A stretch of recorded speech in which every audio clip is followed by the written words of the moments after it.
ఎంతసేపు కూర్చున్నారు కాబట్టి సన్మానం అయిపోయిన వాళ్ళు భోజనానికి వెళ్ళిపోవడం పర్వాలేదు, నిదానం రండి. విద్యార్థులు కానీ ఒక్కసారి మీరు ఆలోచించండి. ఎందుకంటే మన నాయకుడిని ఎందుకు పిలిచామంటే మనకి రేపు రాబోయే రోజుల్లో ఓబీసీ కావాలి, అది అందరి సమక్షంలో ఇస్తే కమిట్మెంట్ లో ఉంటుందని అందుకని ఆయన పిలిచాము. ఇప్పుడు ఓబీసీ అవసరమా లేదా అనేది ఇక్కడ ఉన్న 10th క్లాస్ విద్యార్థులు, ఇంటర్మీడియట్ విద్యార్థులు ఒకసారి తెలుసుకోండి. ఎందుకంటే మీ మీద నాయకుడు ఒకరికి వెళ్ళి వాళ్ళకి అడిగితే అది కమిట్మెంట్ లా ఉండదు. ఎంతమంది మీరు అందరూ వచ్చారు కాబట్టి మీ అందరి సమక్షంలో ఆ కమిట్మెంట్ వద్ద తీసుకోవాలని ఆలోచనతో చెప్పాను కాబట్టి ఇది ఎంతసేపు పట్టింది. ఇది రాజకీయం కోసం పెట్టింది కాదు, కేవలంగా మనకు ఓబీసీ కావాలని ఆలోచనతో పిలిచిన సమావేశం ఇది. కాబట్టి మీరందరూ కూడా సహకరిస్తే ముందు కార్యక్రమం జరుగుతాయి. వారణాసి భవిశ్రీ 979 ఇంటర్మీడియట్ ల్యాబ్స్ కొట్టండి. మీరు ల్యాబ్స్ కొట్టండి. నెక్స్ట్ నిల్చండి, చూడండి వెనకండి, ఫోటో అవ్వండి, అది వెనకాలండి. కందుల మేఘన 952 952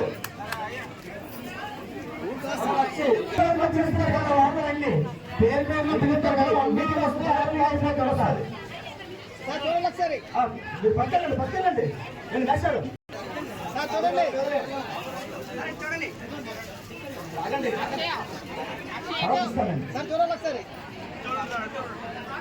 చేస్తాను. హేమంత్ సాయి తీసుకొస్తుందండి సార్, చూడండి ఒకసారి. 5 నిమిషం కూర్చోలేరా?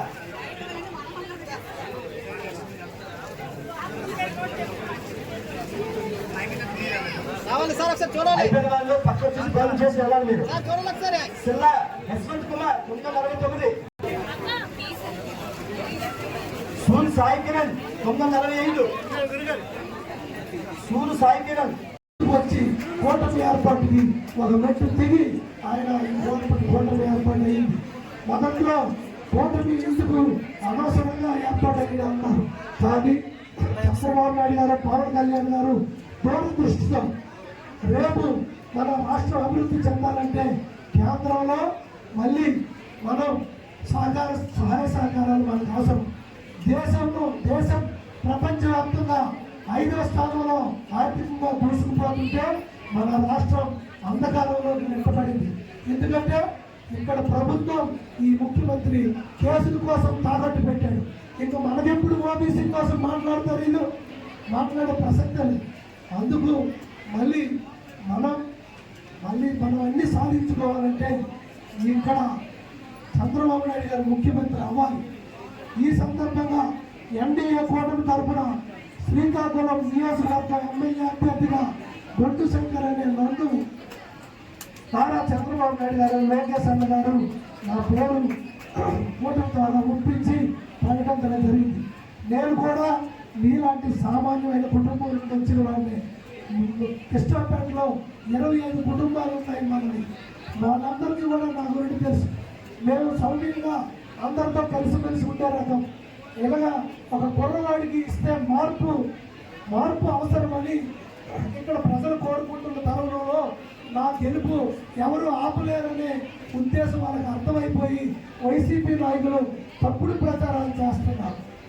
లేకపోతే వాళ్ళ వెన్నులో ముందుకు పుట్టింది, ఓడిపోతాను. సో నన్ను అతను ఎవరో తెలియదు, అతను పనికిరాడు, అతను ఏదో పోండా అంట, రౌడీ అంట, ఏం కేసులు మా మీద ఉన్నాయో, మేము ఏం పోండాలో మాకైతే తెలియట్లే.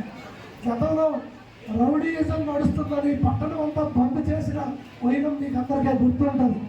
అయితే మీకు అందరికీ నేను ఒకటే ఈ సందర్భంగా మాటిస్తున్నా, మీ అందరు బంధువులు నేను మీ ఇంట్లో వాడిగా, మీ కుటుంబ సభ్యుడిగా అర్ధరాత్రి పిలిచిన నేను మీ ముందుంటాను.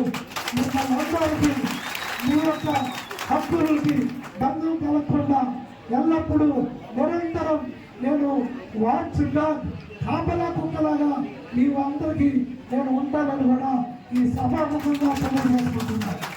అయితే ఈరోజు జయంతమ్మ గారి ఫ్యామిలీ ప్రసాదమ్మ గారిని, సంతోషమ్మ వాళ్ళు కూడా ఇలాంటి కష్ట సమయంలో పార్టీకి వెన్నుదన్నుగా నిలిచి మా గెలుపులకు వెన్నుదన్నుగా నిలిచి రాష్ట్ర ప్రభుత్వంలో మళ్ళీ మంచి రావాలి, మంచి జరగాలి రాష్ట్రానికి, నియోజకవర్గానికి, జిల్లాకి నారా చంద్రబాబు నాయుడు గారు ముఖ్యమంత్రి అవ్వాలని వారి ముందుకొచ్చినందుకు వారికి కూడా నేను సాదర స్వాగతం పలుకుతున్నా. చాలా ఆనందంగా ఉంది వారి ముందుకొచ్చినందుకు. ఇంకోటి, మీరు ఎవరు కూడా ఎట్టి పరిస్థితుల్లో భయపడండి. ఇప్పుడు పోలీసులు పంపించారు. ఎందుకు పోలీసులు చూస్తే మీరు ఏమైనా భయపడతారు? వాళ్ళు దేనికి వచ్చారు? పర్మిషన్ ఉందా లేదా? నేను ఆల్రెడీ పర్మిషన్ పెట్టాను. బయటకు వెళ్ళిపోమంటే వెళ్ళిపోయారు. ఎవరు ఏం చేయలేదు.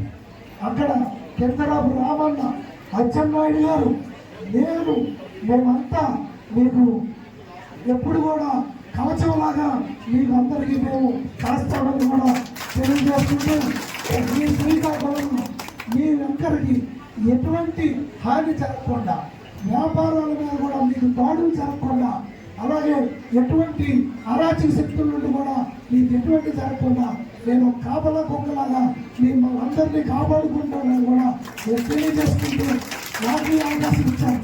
నేను మీ అందరి వాడిని ఒక సామాన్య కుటుంబం నుండి వచ్చాను.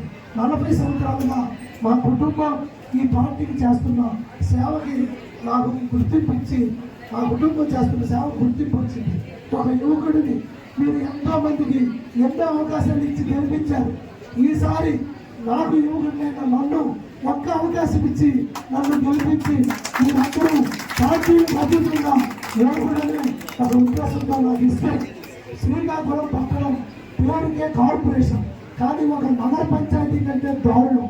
ఎక్కడ మురుగునీరు, తాగునీరు లేదు, మురుగునీరు, స్టేడియం లేదు, ఎక్కడ కూడా ఆహ్లాదంగా మీరు ఈవినింగ్ సినిమా తప్పితే మీకు ఎక్కడ ఒక పార్కు లేదు.